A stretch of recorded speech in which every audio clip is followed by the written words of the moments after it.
আগামী 2-3 দিন পর তারা রাস্তাঘাটে কনসার্ট করবে, নাচবে, পিকনিক করবে, হইহুল্লা করবে এবং পশ্চিমাদের সাথে তালে তাল মিলিয়ে বলবে যে 31st night happy new year. তারা বলবে আগামী 2-3 দিন পরেই করবে। কিন্তু আজকে আরবি মাসের কয় তারিখ বলতে পারবে না।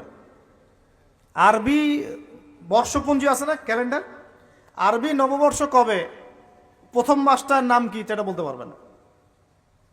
রমজান মাস তার আগে কোন মাস, পরে কোন মাস বলতে পারবে না। কিন্তু 31st নাইট তারা চিনে। তারা লাইলাতুল কদর চিনে না, তারা লাইলাতুল কদর চিনে না, 31st নাইট চিনে। আপনি কোন প্রজন্ম তৈরি করছেন দেখেন। এখানে প্রসঙ্গ যেহেতু এসেই গেল বলে দিই এই কথাটা, পরে ভুলে যাব, যে খ্রিস্টপূর্ব প্রায় 46 সালের দিকে এক ব্যক্তি ছিল, তার নাম ছিল জুলিয়াস সিজার। কি নাম? Julius Caesar. এগুলো আমি আসলে অনেকদিন আগে পড়েছি, আমার মাথায় এত লাইভলি নাই, আর এগুলোর চর্চা করা আমি বন্ধ করে দিয়েছি। আমাদের ফিলোসফির কিছু বই ছিল, এগুলোতে হিস্ট্রিগুলো ঘাটা ছিল সবগুলো, আর হিস্ট্রির একজন গভীর ছাত্র। তো এই জুলিয়াস সিজার নামক এক ব্যক্তি ছিল, যে আসলে সিজার নামক এক দেবতার উপাসনা করত। কথা বুঝতে পারছেন? ওদের অনেক দেবতা ছিল, এরকম একটা দেবতার নাম ছিল সিজার। ওর নামে সে নামকরণ রেখেছে জুলিয়াস সিজার। এই নক্ষত্র পূজারী ছিল, তারার পূজা করত। কথা বুঝতে পারছেন? তো তারার পূজা যে করে সে কি তাওহীদপন্থী না মুশরিক? বলেন, সে কি ইমানদার না কাফের, কোনটা? এখন সে একটা ক্যালেন্ডার ফর্ম করেছিল, এর নাম হলো এই গ্রেগরিয়ান ক্যালেন্ডার বলে। আর এখানে প্রথম বর্ষ যেটা, এই প্রথম বর্ষতে উৎসব পালন করা শুরু করেছে এই জুলিয়াস সিজার নামক এই ব্যক্তি প্রথম, এবং সে সমাজ এটা চালু করে দিয়েছে। এরপরে আরও পরে প্রায় খ্রিস্টের জন্মের 800 বছরের দিকে পারস্যের এক সম্রাট ছিল, তার নাম ছিল মনে হয় জামশিদ। জামশিদ। তো এই ব্যক্তি একজন সম্রাট ছিলেন। তো সে আবার এরকম বর্ষ বরণের জন্য একটা মানে উৎসবের আয়োজন করে, তার নাম দিয়েছিল নওরোজ। কি নাম দিয়েছে? নওরোজ, মানে বর্ষ বরণ উৎসব। এভাবে এই পারস্য উপমহাদেশে পুরো জায়গাটায় এই নববর্ষ পালনের সংস্কৃতি চলে আসে। এগুলো হতে হতে হতে আজকে যে দেখছেন আপনি 31st নাইট, এই যে গ্রেগরিয়ান ক্যালেন্ডার, যেটা মানে পশ্চিমারা সারা বিশ্ব শাসন করেছে না। যখন ব্রিটেন সারা বিশ্বকে শাসন করছিল, আমাদের এখানে ওদের দখল ছিল না। পলাশির যুদ্ধের হিস্ট্রি জানেন না? কত বছর এখানে শাসন করেছে? প্রায় 200 বছর এরা এখানে শাসন করে নাই। নবাব সিরাজউদ্দৌলার পতনের পর থেকে প্রায় 200 বছর এই ভারতীয় উপমহাদেশ তারা শাসন করেছে না। এখানে এই গ্রেগরিয়ান ক্যালেন্ডার ছড়িয়ে দেওয়া হয়েছে। এখন আমরা এই যে 31st নাইটের উৎসবটা পালন করছি, শুরু করছি। এটা কি আমাদের উৎসব? এটা কি মুসলমানদের? কাদের হলো তাহলে? পশ্চিমাদের, রোমকদের, পশ্চিমাদের, যাদের সাথে ইসলামের দূর দূর পর্যন্ত কোনো সম্পর্ক নাই। আর নবী সাল্লাল্লাহু আলাইহি ওয়াসাল্লাম কি বলছেন শোনেন। আল্লাহ নবী বলছেন তোমাদের জন্য আনন্দের উৎসব দুইটা। কয়টা? একটা ঈদুল ফিতর, রমজান মাসে সম সাধনার পরে, কিয়ামুল লাইলের পরে, তারাবির পরে, তাহাজ্জুদের পরে, কোরআন খতম দেওয়ার পরে, যাকাত ফিতর দেওয়ার পরে, ত্যাগের এই মাসের পর আমরা একটা আনন্দ করি, ঈদুল ফিতর। করি কি না? সবাই আনন্দ ভাগাভাগি করে নেই, আলহামদুলিল্লাহ। ওই দিন আল্লাহ পাক কি করেন? আল্লাহ পাক রমজানের রোজাদার যারা ছিলেন সবাইকে মাফ করে দেন, আলহামদুলিল্লাহ। মুক্তি পাই আমরা, নাজাত পেয়ে যাই।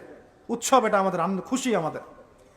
আরেকটা হচ্ছে ঈদুল আজহা, যখন ওই যে ইসমাইল আলাইহিস সালামকে যে কুরবানি করার মহান স্মৃতি, সেই স্মৃতিকে স্মরণ করে আমরা ইব্রাহিমী চেতনায় আবার কি করি? ঈদুল আজহার এই পশু কুরবানির মধ্য দিয়ে নিজের পশুত্বকে কুরবানি দেই, আল্লাহর সামনে আমরা আত্মসমর্পণ করি। করি কি না?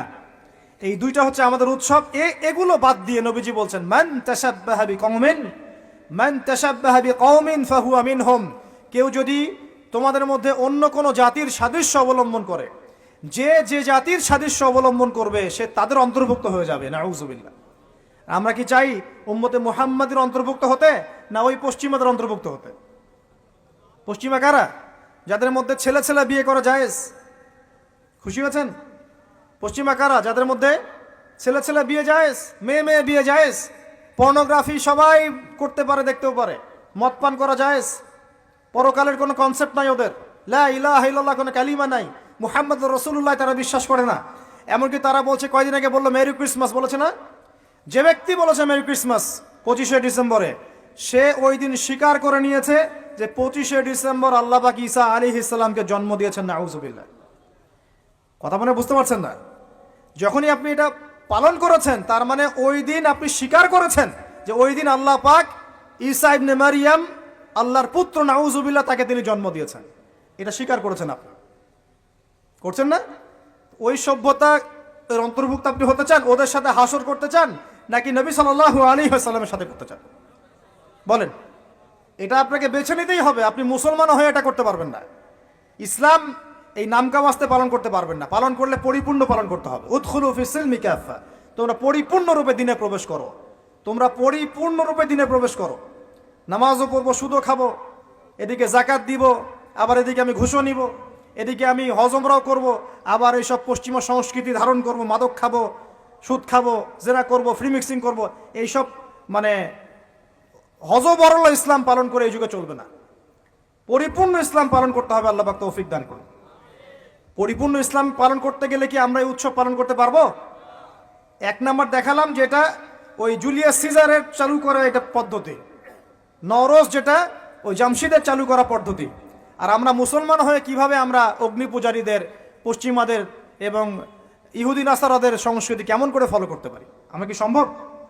আর নবী যখন বলে দিচ্ছেন মান তাশাব্বাহা বিকওমিন ফাহুয়া মিনহুম, যে যে জাতির সাদৃশ্য অবলম্বন করবে সে তাদের অন্তর্ভুক্ত হয়ে যাবে, তাদের সাথে হাসর হবে। আমি কি তাদের সাথে হাসর চাই, নাকি নবীর সাথে হাসর চাই?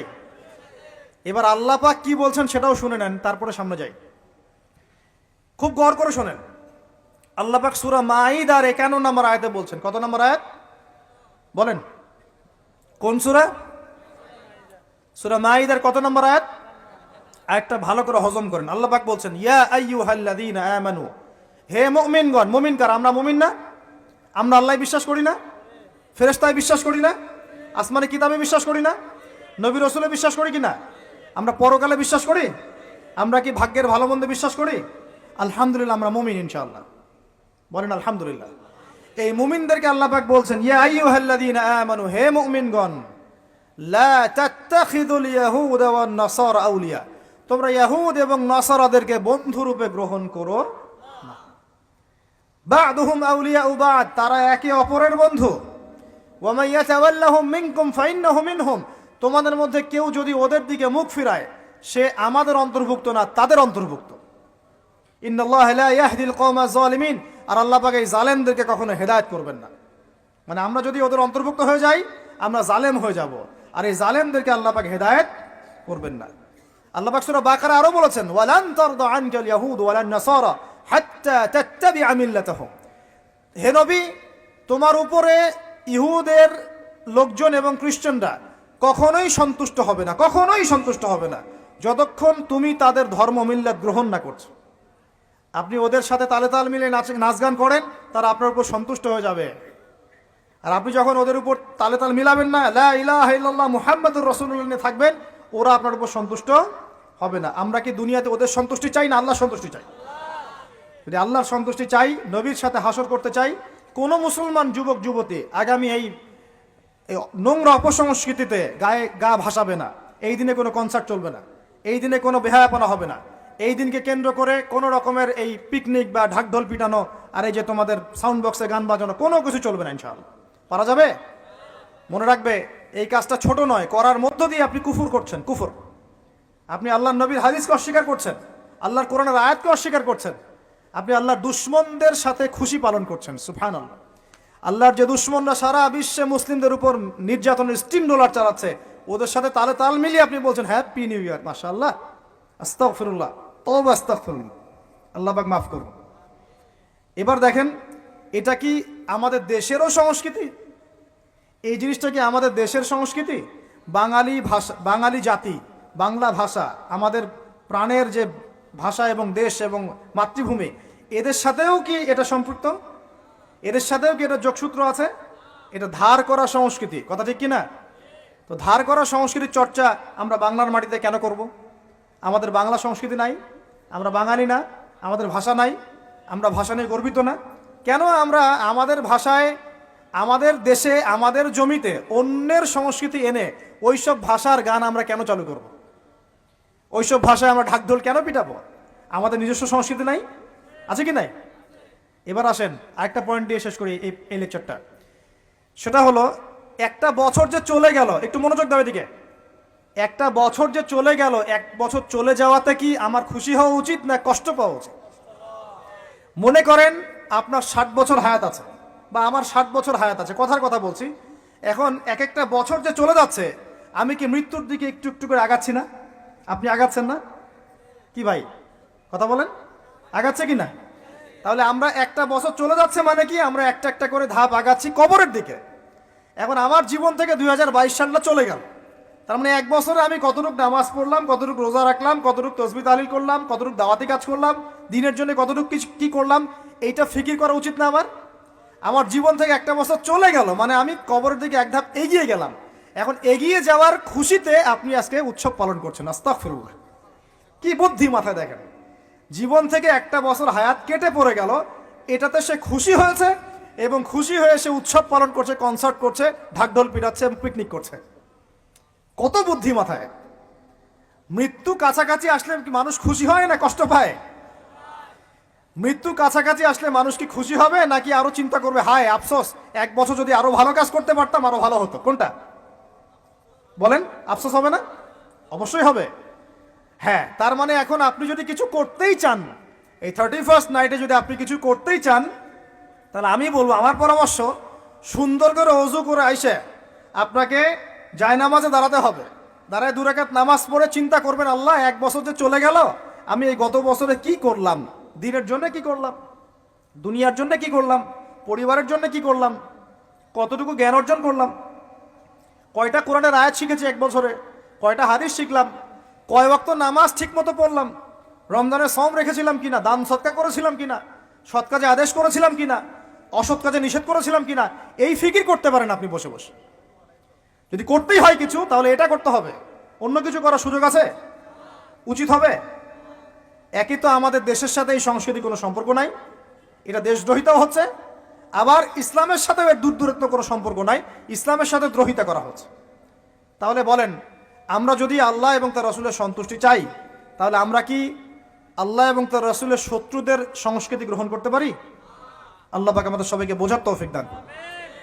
প্রিয় ভাইরা, যারা এই লেকচার শুনবেন, অনলাইনেও চলে যাবে ইনশাআল্লাহ, যাদের কানে এই লেকচার যাবে, যদি কিছু করতেই হয়, জায়নামাজে দাঁড়িয়ে, ওযু করে জায়নামাজে দাঁড়িয়ে 2 রাকাত নফল নামাজ পড়ে তওবা করতে পারেন আল্লাহর কাছে, আল্লাহ এক বছর চলে গেল, কি করতে পারলাম জানি না, আল্লাহ আমাকে পরের বছরটা আরো ভালো করে দিনের জন্য কাজ করার তৌফিক দান। এইটুকু করা যাবে না? যদি করতে চান এতটুকু করেন, এর বাইরে কিছু করতে দেন না। আল্লাহ পাক বোঝার তৌফিক দান করুন, আমিন। প্রিয় ভাইয়ের, এখন সামনে আসি যে আল্লাহর নবী এই পুরো জাহিলিয়াত পরিবর্তন করেছেন কোরআন সুন্নাহ দিয়ে, ঠিক আছে কথা? কোরআন সুন্নাহর মধ্যে কাজগুলো কি ছিল আমি কয়েকটা বলেছিলাম। 1, কোরআন তেলাওয়াত করা শিখেছে সবাই। 2, কোরআনের অর্থ বুঝেছেন সবাই।